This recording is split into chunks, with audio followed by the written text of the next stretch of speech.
G'day everybody, Nick here from z1cpap.com.au. I'm just going to do a quick demonstration video so you can actually hear the noise level of the machine.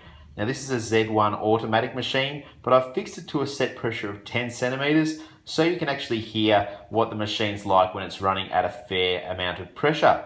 So I currently have a nasal mask on my face, which is why I'm sounding a little bit nasally, like I have a cold. So I'm going to start it up. My iPhone is about 30 centimeters away from the machine, so it's very, very close, and that way you'll get the best audio experience. So without further ado, let me start her up, and away we go.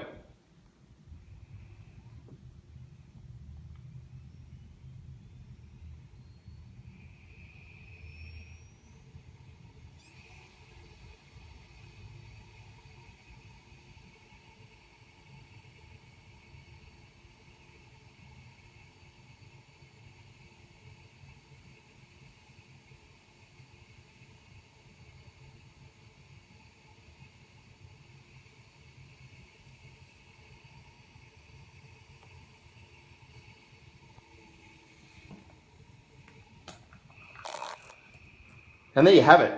So the machine, all travel machines are a little bit noisier than your standard full-size CPAP machines, and that's due to the very small motor, which has to turn at a very high RPM to generate the full range of CPAP pressures. But when it comes to travel machines, this is not only the smallest in the world, it's also definitely one of the quietest that is on the market. So I hope you've enjoyed that video, and stay tuned for more videos to come. Thank you.